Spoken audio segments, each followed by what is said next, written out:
ماده مجهوله، ماده شنو وين؟ والماده الاخرى اللي تقابلها هي ماده معلومه، عدل لو ما عدل؟ الطالب يسال سؤال يقول استاذ انه انا شلون اعرفها ماده مجهوله؟ راح اقول له الماده المجهوله التي تحتوي على مجهول. تحتوي على شنو وين؟ مجهول. على مجهول، والماده المعلومه التي تحتوي على معلوم. احنا شو نسوي؟ نحدد الماده المجهوله ونحدد الماده معلومه. نكتب معطيات الماده المجهوله ومعطيات الماده من وين؟ معلومه. بعد ما حددنا الماده المجهوله اللي بيها مجهول والماده المعلومه اللي فيها المعلومات، نكتب معطيات الماده المجهوله ومعطيات الماده من وين؟ غصبا ما عليك تمر بالمحطه الاولى N1 V1 يساوي N2 V2. هاي يسموها المحطه الاولى. اذا كان شغلك نورمالي او عياري، اذا كان شغلك عياري او نورمالي، طبعا النورماليه هي نفس العياريه، راح تبقى على هذا القانون. شو تسوي؟ تبقى على هذا القانون. لكن اذا شغلك مولاري راح تحول النورماليه الى مولاري. تحول النورماليه لمن؟ مولاري. تحولها فهم مو حفظ. الان مو اصلها ان في ايتا لو انا غلطان. اذا شغلك نورمالي او عياري تبقى على هذا القانون. اذا شغلك مولاري تحول ترجع الان الاصلها، الان اصلها ان في ايتا في في 1 ما دام 1 بدي ياخذ الرقم 1. الان اصلها ان في ايتا في في 2 ما دام رقم 2 ياخذ الرقم 2. هذا لو عليه شفت حولت الفهم ورجعت الان اصلها. شغلك نورمالي طبعا الاول، شغلك مولاري ما في شيء لا يصح ولا صح. هذا كل اللي يخص موضوعك، بس ان انا ازودك الملاحظه مهمه. نحول الحجم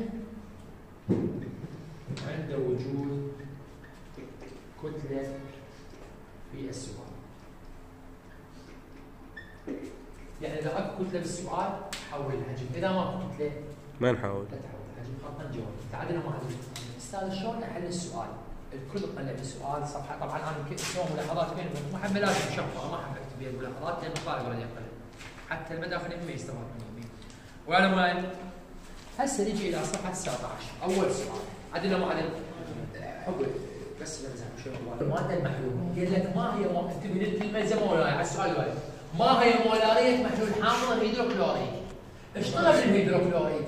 مولاريه. اذا حامض الهيدروكلوريك ماده مجهوله لو معلومه؟ ماده مجهوله. من الماده المجهوله اللي عينتها حامض الهيدروكلوريك، شلون عرفتها ماده مجهوله؟ هو سؤال مولاريتها مجهوله. مولاريتها ايش بيها؟ مجهوله. اذا حامض الهيدروكلوريك ماده مجهوله، شيء اكيد الماده الاخرى شو تكون؟ اذا هذا اسود شيء اكيد لا شو يكون؟ ابيض. زين من هي الماده الاخرى المعلومه؟ ممتاز. هسه نجي طلاب نحدد الماده المجهوله والماده المعلومه. راح يسالني طالب يقول لي استاذ انت شلون حددت الماده المجهوله؟ راح اقول له حامض الهيدروكلوريك طلب له مولاريه. ايش طلب له؟ مولاريه. اذا هذا ماده مجهوله، شيء اكيد الماده الاخرى شو تكون؟ معلومه. نجي نكتب معطيات الماده المجهوله. حددنا ولا ما حددنا؟ حددنا الماده المجهوله، عرفناها لانه بها مجهول. الماده المعلومه ما دام ما هي مجهوله الماده الاخرى شو تكون؟ معلومه. هسه نجي نكتب معطيات الماده المجهوله ومعطيات الماده المعلومه. قال ما هي مولاريه حامض ال HCl؟ اذا المولاريه مال HCl شو بيها؟ مجهوله. علامه استفهام. اذا علمت ان 36.7 مليلتر هذا الحامض، وايضا منطقي له حجم ايش قد؟ 36.7 مليلتر. عدل او عدل؟ تكافئ طفر عن الماده الاخرى منطقي لها حجم قد يساوي منطقي له تركيز مولاري بالبدايه ايش قد؟ 0.236 مولار، ومنطقي لها حجم ايش قد؟ 43.2 مليلتر. عدل او عدل؟ هذا هو السؤال. اول ما اجي طلاب ارجع اعيد استاذ شنو اللي سويته؟ كل شيء ما سويته، مجرد حددت الماده المجهوله والماده المعلومه. استاذ شلون عرفتها ماده مجهوله؟ لانه بها مجهول. ايش بيها؟ استاذ شلون عرفتها ماده معلومه؟ لانه كل شيء بها معلومه. صح ولا مو صح؟ حددنا الماده المجهوله والماده المعلومه، كتبنا معطيات الماده المجهوله ومعطيات الماده المعلومه. غصبا ما عليك تمر بالمحطه الاولى N1 V1 يساوي N2 V2. مرينا بالمحطه الاولى ولا ما مرينا؟ شغلك نورمالي تكررت لي على هذا القانون تثبت. اذا نورمالي او عياري. شغلك مولاري. حول. شغلك مولاري لو نورمالي؟ مولاري. تحول لو تبقى؟ حول الفهم. الان مو اصلها ان في ان كان لو انا غلطان. اصلها وفصلها.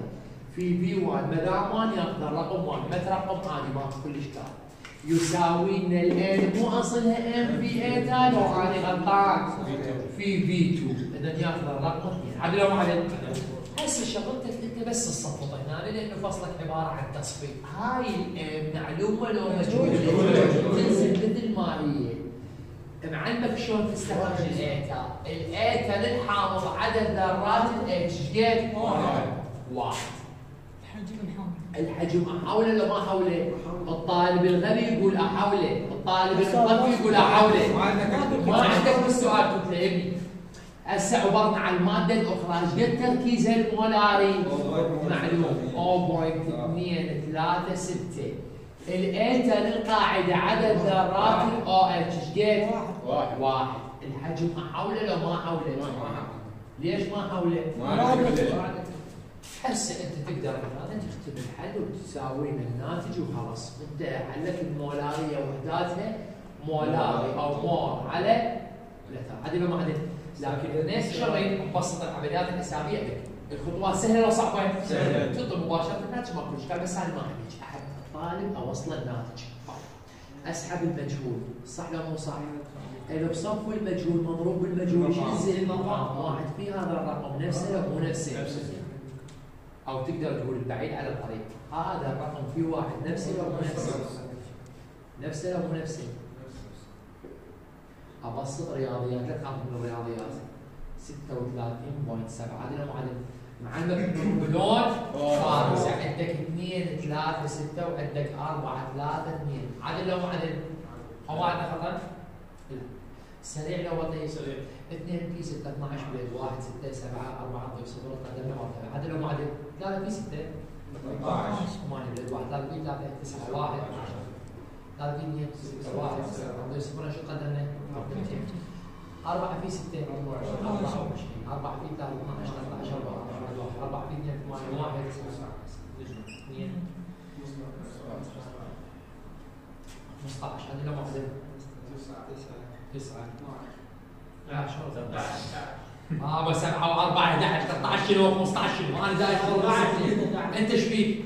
انا مسطوع عندي عدل سطل وقعده بالأخير يا زلمه بقى يا زلمه هو خلاص كم مرتبه على البارزه؟ 4 يرتقي 1 2 3 4 ونفس البارزه هذا.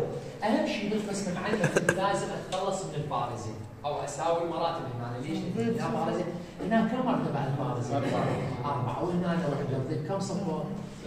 تساوي 4 ب4 اقدر على البارزه ولا ما اقدر على البارزه؟ بس لا تخاف بس مساله ما جاهز عدل وما عدل 1 0 1 9 5 2 بعد على ايش قد؟ على كم صفر؟ 1 2 3 4 5 6 1 2 3 4 5 6 بابا انطم 5 مراتب بناء و5 مراتب بناء، الواحد كلمه 3 ما هي عدل وما عدل؟ زين هسه 5 بناء و5 بناء، 10 كم 3؟ لا التركيز يساوي 0.3 التركيز المولاري وحداته يا اما مول او مولاري، وقلت لك اهم شيء تحفظ المصطلحات والوحدات. سهل لو صعب؟ تقدر بابا اذا هاي اسود اللاف شو تكون؟ يعني اذا هاي ماده معلومه الماده الاخرى شو تكون؟ اذا هاي مجهوله الماده الاخرى شو تكون؟ من اي الماده الاخرى؟ ال H2SO. هسه اول قلت حددت الماده المعلومه. الماده هسه تكتب معطيات الماده المعلومه ومعطيات الماده المجهوله. لمعايير معلوم NaOH وايجاد تركيزه. اذا التركيز مال NaOH بيه مجهول. ومنطي له حجم قد يساوي 25 ملي مع محلول حامض الكبريتي. ارجع طفر على الماده الاخرى. انطى له تركيز مولاري ايش قد؟ 8 مولاري، وانطى له حجم ايش قد؟ 1 ملي. خلاص. نفس ذاك السؤال لو مو نفسه اكتبوا المساله اكتبوا نفسه لو مو نفسه؟ نفسه. بعد عرف المساله. عرفت ماده مجهوله وعرفت ماده معلومه، كتبت معطيات الماده المجهوله استاذ قلت انه هي ماده مجهوله تحتوي على مجهول، قلت انه هي ماده معلومه تحتوي على معلومات. غصبا ما عليك راح تمر بالمحطة الأولى L1 V1 يساوي L2 V2. مريت أو ما مريت؟ مريت. شغلك نورمالي قال على هذا القانون. شغلك مولاري حول. شغلك نورمالي لو مولاري؟ مولاري. أبقى لو أحول؟ حول. تحويلك فهم لو حفظ؟ النورمالية أو الآن أصلها M في إيتا عدل لو مو عدل؟ الفي 1 ينزل ما دام رقم واحد رقم واحد ما رقم عادي ولا مو فتح شيء هو يساوي لنا الآن أصلها M في إيتا في في 2 ما دام رقم 2 رقم 2 ما رقم عادي ما في كل إشكال عدل لو مو عدل؟ حسب شغلتك بس تعوض شو تسوي؟ بس تعوض. هاي المعلومة لو مجهولة؟ مجهولة مثل ما هي متفقين لو ما متفقين بالترتيب. الإيتا للقاعدة عدد ذرات الأو اتش، ايش قد الأو اتش؟ إذا غير لك الصيغة سنة من السنين غير الصيغة للطالب، في أحول الحجم لو ما أحول؟ ما أحول. ايش قد التركيز؟ الإيتا للحامض عدد ذرات الاتش. أحول الحجم لو ما أحول؟ خلاص تقدر من هنا تلقي ناتج، لكن انا ما احب هاي الطريقه، احب ابسط الصف والمجهول مضروب بالمجهول شو ينزل؟ 25 في 1 25 في 8 16 لو مو 16 مرتين بعد الفارزه لو مو مرتين في 4 7 1 يساوي لنا 25. بنضرب معلمك نضرب بالهون 4 7 1 في ايش قد في 16 عندنا بالرياضيات تصير مثل 6 في 1 6 2 باليد 4 24 28 صفر طلعت مرتبه 1 7 4 بالضرب صح لو مو صح؟ هاي 2 ولا 8؟ 2 ما نكتب 2 4 8 على هاي 8 15 باليد 1 7 هذا لو ما عدد 7 5 3 7 5 3 6 عدل لو ما عدل بابا اهم شيء من اجل عمل ضرب الفارزه ارجع فارزه كم مره الفارزه؟ اهم شيء بالقسم لازم مجرد رقم الفارزه كم مره بعد الفارزه؟ 3 اصفار لازم يجي والفارزه قليله لا تخاف من القسم سهل انت تقول 7 5 3 6 تقسيم 2 5 الى الاصبع 1 1 1 2 3 4 1 2 3 4 5 4 مراتب كم 5 مراتب؟ ما بيها استاذي هسه الساعة اضرب 4 منها و4 منها 7 كم؟ 3 هذا هو السبب يؤدينا الى انه التركيز يساوي 3 مول على 3 او مولاري. انتبه شوي وياي نفس السؤال ذاك ولا نفس السؤال ذاك؟ رايد جيبك من المطلب الثاني يريد الكتله شو يريد؟ والله حنطيك كتله موليه ونعطيك كتله موليه قيمتها 40 صح ولا مو صح؟ ونعطيك حجم شو قيمته؟ 500 ملي وتركيز عندك ايش قد؟ هذا القانون مر عليه بالقسم الثاني الكتله هذا المطلب الثاني نفس ذاك السؤال بس هذا كم مطلب؟ لاحظتوا هذا السؤال التركيز المولاري الحجم بين هذا اخذناه بيا قسم ثاني ربطنا بالقسم الثاني الكتله وين صح ولا مو صح؟ التركيز عندك تو 0.3 الكتله الموليه منطق اياها شنو وين؟ منطق اياها بشكل 40 الحجم بالله حول الساعه 4.5 قسم الرقم على ايش قد؟ 5 على 10 حول لو ما حول؟ حول اريد اقول لك 0.5 معلمك بالضرب اذا عنده صفارك انسان في 4 بس عقب لمبدا التخمين عيوني عقب لمبدا التخمين 5 في 4 20 الصفر ينزل مقدم 2 في 3 6 كم مرتبه بعد الفارزه؟ هنا القيمه؟ 6 الوحدات نفس ذاك السؤال بس هذا بكم مطلب بمطلب اللي وراه هذا السؤال حلينا له وين؟ الباري وشلون عرفت ماده مجهوله لان التركيز فيها مجهول اذا هاي الماده اسود الماده الاخرى شو تكون؟ يعني مقصد الكلام اذا هاي الماده مجهوله الماده الاخرى شو تكون؟ من هي الماده الاخرى؟ HNO3 نكتب نفس السؤال غير الصيغ بالطالب وطاس صح ولا صح؟ هسه نجي نكتب مقالات المادة المجهولة، هاي التركيز بها مجهول، صح لو انا غلطان؟ صح لو انا غلطان؟ نعطي له حجم جد يساوي 35 ملي لتر. رجع دور على حامض النتريك، قال تركيز المولار ايش قد؟ 0.04 مولاري، نعطي له حجم ايش قد؟ 5.55 ملي. كتبنا معطيات المادة المجهولة، حددنا المادة المجهولة والمادة المعلومة، كتبنا معطيات المادة المجهولة والمادة المعلومة، عدد ومعدل. غصبا ما عليك تمر بالمحطة N1 V1 يساوي N2 V2. احبيب، شغلك نورمالي وقت، شغلك مولاري. شغلك مولاري، إذا شو اسوي؟ أحول نورمالية إلى مولارية، N أصلها N في إيتا. في V1 1 ياخذ الرقم 1 حولت فهم لو حفوظ. الان اصلها M في ايتا في V2 2 ياخذ الرقم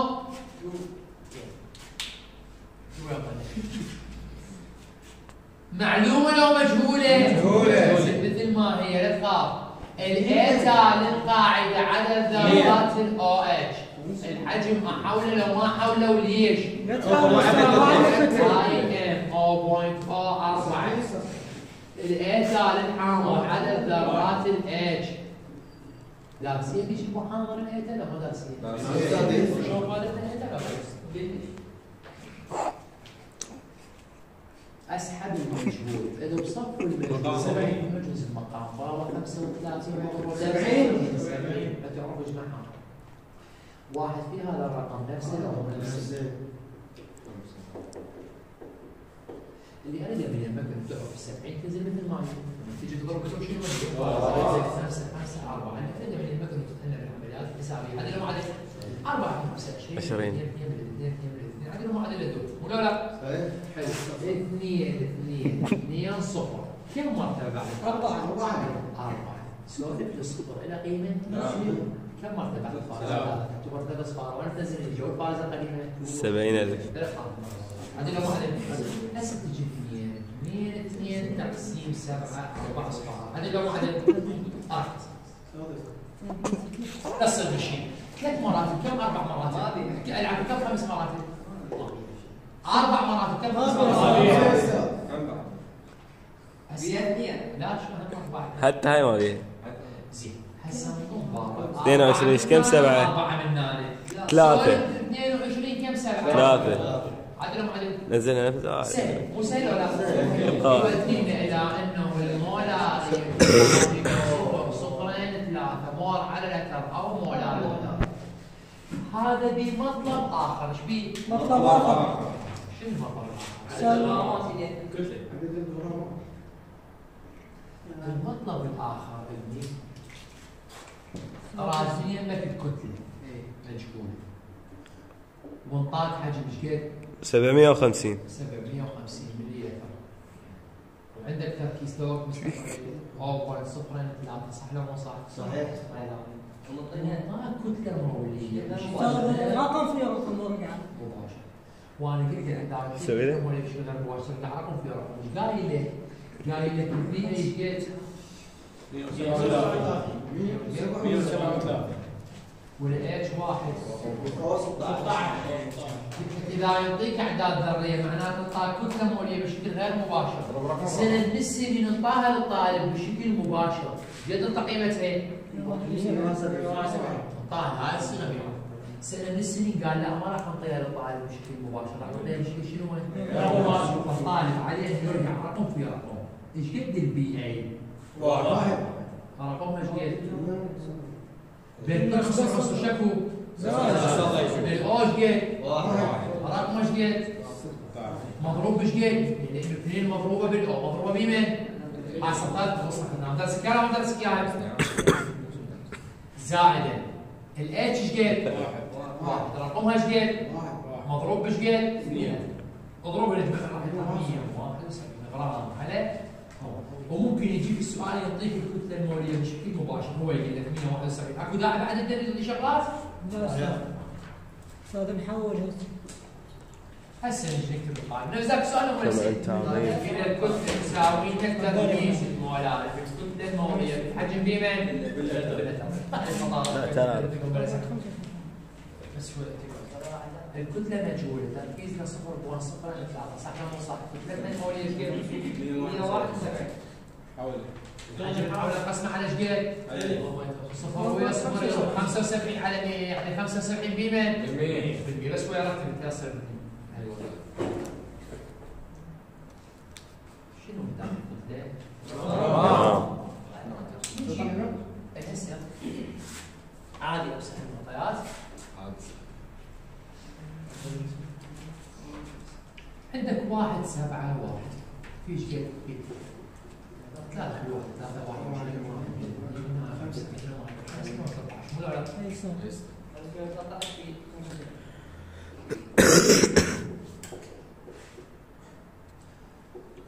15 5 مليون 1 6 25 0 مرتبه 1 7 9 35 مو ضروري جمعنا على 5 7 4 مليون 1 6 7 8 هذه لو هذه 3 8 4 7 غصبا ما عليك كم مرتبه؟ 5 لان برياضات تصير هالوين 5 1 2 3